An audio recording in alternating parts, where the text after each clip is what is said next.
Hello बच्चों। आज हम लोग जो है संज्ञा और उसके प्रकार के बारे में पढ़ेंगे। ठीक है, जैसा कि आप लोगों ने पढ़ा है अभी तक संज्ञा के बारे में, संज्ञा क्या है, इसके कितने प्रकार होते हैं।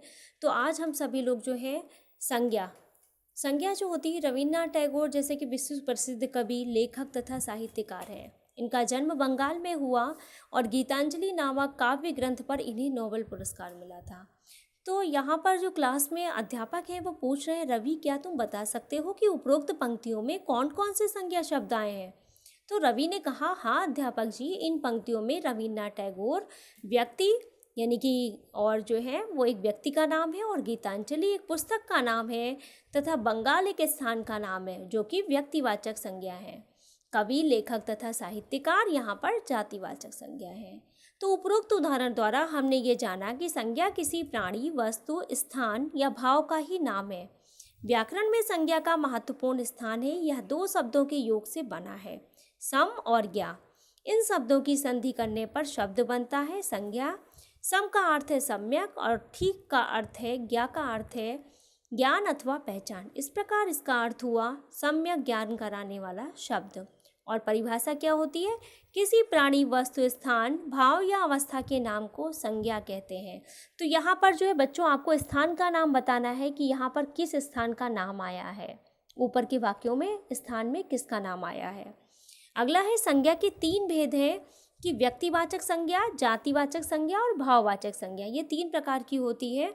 व्यक्तिवाचक संज्ञा की जब हम बात करते हैं तो किसी संज्ञा, जिस संज्ञा शब्द से किसी व्यक्ति, वस्तु अथवा स्थान का बोध होता है उसे व्यक्तिवाचक संज्ञा कहते हैं। जैसे mother Teresa, Ganga, India, Mumbai आदि।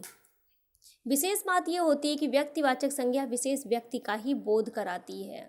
जातिवाचक संज्ञा, जिस संज्ञा शब्द से एक ही प्रकार या जाति के व्यक्तियों, वस्तुओं या स्थानों का बोध होता है उसे जातिवाचक संज्ञा कहते हैं। जैसे पेड़, वकील, शेर, लड़की, नदी, पुस्तक आदि। विशेष बात यह होती है कि जातिवाचक संज्ञा विशेष व्यक्ति या स्थान नहीं वरन संपूर्ण जाति, वर्ग या समुदाय का बोध कराती है। और जो अगली है, सबसे लास्ट है भाववाचक संज्ञा।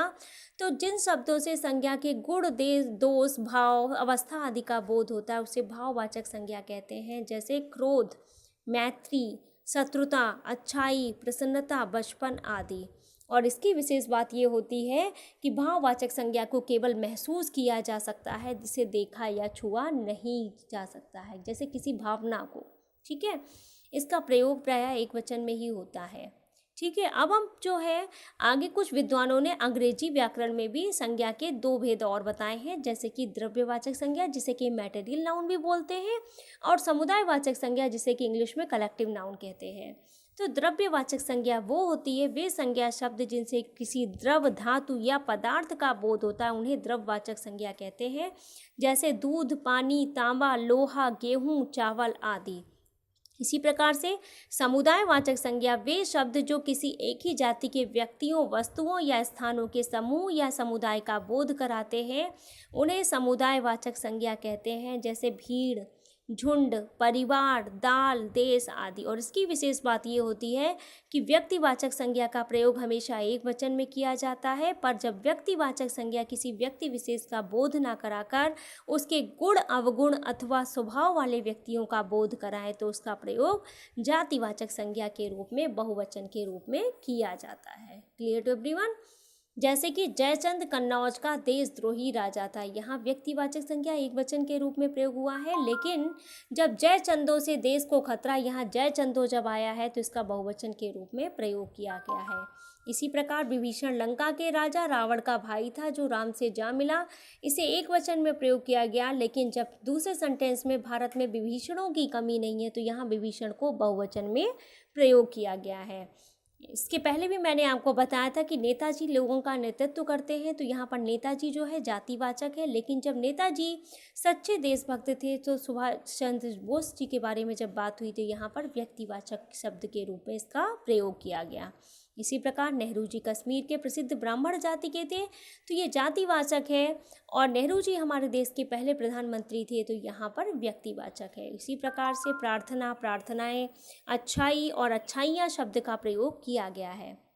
जब हम भाववाचक संज्ञाओं का निर्माण करते हैं तो 5 प्रकार से भाववाचक संज्ञाओं से निर्माण किया जाता है।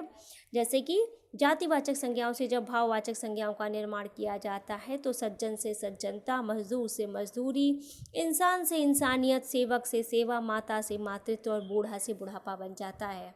इसी प्रकार से जब हम भाववाचक संज्ञा से जो है किससे जातिवाचक संज्ञा से भाववाचक संज्ञा का निर्माण करते हैं तो जिस संज्ञा शब्द से एक ही प्रकार के जाति या व्यक्तियों, वस्तुओं, स्थानों का बोध किया जाता है तो क्या कहलाता है वो कहलाता है सर्वनामों से जब भाववाचक संज्ञाओं का निर्माण किया जाता है तो अपना से अपनत्व हो जाता है और सर्व से सर्वस्व हो जाता है। लेकिन आपको बताना है कि पराया से जब हम भाववाचक संज्ञा का निर्माण करते हैं तो क्या बन जाता है।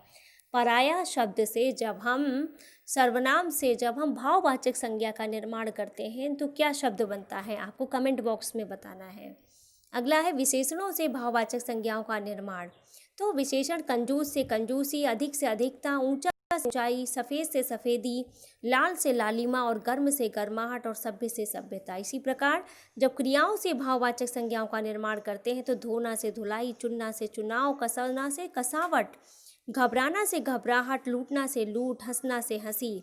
और अव्यय से जब भाववाचक संज्ञाओं का निर्माण करते हैं तो शीघ्र से शीघ्रता, जल्दी से जल्दबाजी और निकट से निकटता, बाहर से बाहरी और दूर से दूरी बन जाता है। और इसके कुछ इंपॉर्टेंट फैक्ट है जिनको आपको बहुत ही सीरियसली पढ़ना है कि किसी प्राणी, वस्तु, स्थान, भाव या अवस्था के नाम को संज्ञा कहते हैं। संज्ञा के मुख्यतः कितने भेद हैं? 3 भेद हैं, व्यक्तिवाचक, जातिवाचक, भाववाचक। आपको कमेंट बॉक्स में ये भी बताना है कि संज्ञा के कितने भेद होते हैं। अंग्रेजी विद्वानों के अनुसार संज्ञा के कितने भेद होते हैं, ठीक है। किसी विशेष व्यक्ति, वस्तु या स्थान का बोध कराने वाले को हम व्यक्तिवाचक संज्ञा कहते हैं और एक ही प्रकार के जाति के प्राणियों, वस्तुओं तथा स्थानों का बोध कराने वाले शब्द जातिवाचक संज्ञा कहलाते हैं। जो शब्द एक ही प्रकार की जाति, प्राणियों, वस्तुओं तथा स्थानों का बोध कराते हैं जातिवाचक कहलाते हैं और जो शब्द किसी व्यक्ति, वस्तु या स्थान के गुण, दोष, दशा, मन के भाव, अवस्था का बोध कराते हैं उन्हें भाववाचक संज्ञा कहते हैं। और भाववाचक संज्ञाएं 5 प्रकार से बनती हैं, जातिवाचक संज्ञा से, सर्वनाम से, विशेषण से, क्रिया से और क्रिया विशेषण से। तो इस प्रकार से ये आपकी संज्ञा और उसके भेद थे जिनको आपको बहुत ही सीरियसली होके पढ़ना है। ओके बच्चों।